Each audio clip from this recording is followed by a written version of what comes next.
ಎಲ್ಲರೂ ಸಂಗೀತ ಹೇಳ್ತಾರೆ ಅಂತ ಎಲ್ಲರಿಗೂ ಸಂಗೀತ ಬಂದ್ಬಿಡುತ್ತೆ ಅಂತಲ್ಲ. ಸಂಗೀತ ಕಲಿಬೇಕಾದ್ರೆ ಕೆಲವ್ರಿಗೆ ಹುಟ್ಟು ಪ್ರತಿಭೆ ಇರುತ್ತೆ, ಕೆಲವ್ರಿಗೆ ಅದು ಪ್ರಯತ್ನಪೂರ್ವಕವಾಗಿ ಮಾಡಿದಾಗ ಬರುತ್ತೆ. ಹುಟ್ಟು ಪ್ರತಿಭೆ ಇರೋರಿಗೆ ಬರೀ ಪ್ರತಿಭೆ ಇಟ್ಕೊಂಡ್ರೆ ಸಾಕಾಗಲ್ಲ. ಹುಟ್ಟು ಪ್ರತಿಭೆ ಇರೋರು ಅವ್ರಿಗೆ ಪ್ರತಿಭೆ ಇದೆ ಅಂತ ಗೊತ್ತಾದರೆ ನನಗೆ ಯಾಕೆ ಅಂದರೆ ಸಂಗೀತ ಪಾಠ ಮಾಡಿ ಮಾಡಿ ಮಾಡಿ ಮಾಡಿ ಚೆನ್ನಾಗಿ ಅನುಭವ.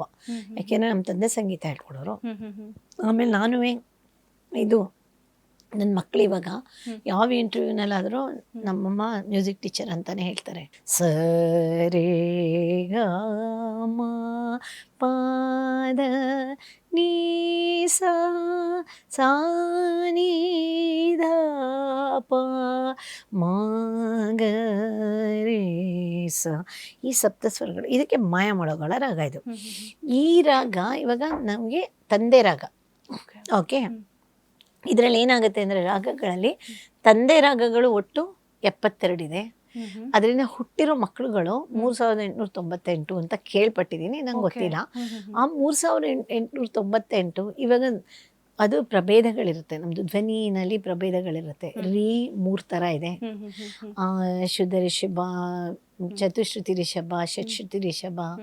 ಆಮೇಲೆ ಗಾಂಧಾರದಲ್ಲಿ 2, ಶುದ್ಧ ಗಾಂಧಾರ, ಅಂತರ ಗಾಂಧಾರ, ಸಾಧಾರಣ ಗಾಂಧಾರ. ಮಧ್ಯಮದಲ್ಲಿ 2, ಶುದ್ಧ ಮಧ್ಯಮ, ಪ್ರತಿ ಮಧ್ಯಮ. ಆಮೇಲೆ ಪಂಚಮ ಮತ್ತು ಇದು ಷಡ್ಜ ಇದೆಯಲ್ಲ, ಅದು ಪ್ರಕೃತಿ ಸ್ವರಗಳು ಅಂತ. ಅದು ಇದಾಗಿ ಸ್ಟ್ಯಾಟಿಕ್ ಆಗಿ ಇದ್ಬಿಡುತ್ತೆ. ಆ ಪಂಚಮ ಮತ್ತು ಷಡ್ಜದಲ್ಲಿ ನಾವು ಬದಲಾವಣೆಗಳು ಮಾಡೋಕ್ಕಾಗಲ್ಲ. ಬಾಕಿ ರೀನಲ್ಲಿ, ಗಾನಲ್ಲಿ, ಧಾನಲ್ಲಿ, ನೀನಲ್ಲಿ ನಾವು ಬದಲಾವಣೆಗಳು ಮಾಡ್ಬೋದು, ವೇರಿಯೇಷನ್ಸ್ ಮಾಡ್ಬೋದು. ಇದರಿಂದನೇ ಎಲ್ಲ ಮ್ಯೂಸಿಕ್ಕು ಹುಟ್ಟಿರೋದು. ಇವಾಗ ವೆಸ್ಟರ್ನ್ ಮ್ಯೂಸಿಕ್ ಅಂತಾರೆ. ಎಲ್ಲಿಂದ ಹುಟ್ಟಿತು ವೆಸ್ಟರ್ನ್ ಮ್ಯೂಸಿಕ್ ಹುಟ್ಟಿರೋದೇ ನಮ್ಮ ಸರಿಗಮ ಪದನಿಯಿಂದ. ಅವರಲ್ಲಿ ಫಸ್ಟ್ ಹೇಳ್ಕೊಡ್ತಾರೆ ಡೋರೆಗಾಮ ಪ, ಅದೇನೋ ಇದೆ ಅವ್ರದ್ದು. ಅದು ಸರಿಗಮ ಪದನಿ, ಅದು ಶಂಕರಾಭರಣ ರಾಗದಲ್ಲಿದೆ. ಸೊ ಹಾಗಾಗಿ ಸಂಗೀತ ಅನ್ನೋದೊಂದು ಒಂದು ದೊಡ್ಡ ಸಾಮ್ರಾಜ್ಯ ಸಂಗೀತ. ನಾವೀಗ ಸರಿಗಮ ಪದನಿ ಹೇಳುವಾಗ ಇಟ್ ಎಮಿಟ್ಸ್ ವಾಯ್ಸ್ ಫ್ರಮ್ ರೇ, ಇಲ್ಲಿ ಬರುತ್ತದು.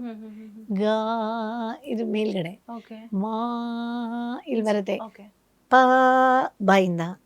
ಧಾ, ನಾವು ನಾಲ್ಗೆನ ಒತ್ತಿ ಮಾಡ್ತೀವಿ. ಅದಕ್ಕೆ ಒಂಚೂರು ಇದು ಧಾ ಧಾ, ನೀವು ಬೇರೆ ಥರ ದಾ ಹೇಳಕ್ಕೆ ಸಾಧ್ಯನೇ ಇಲ್ಲ.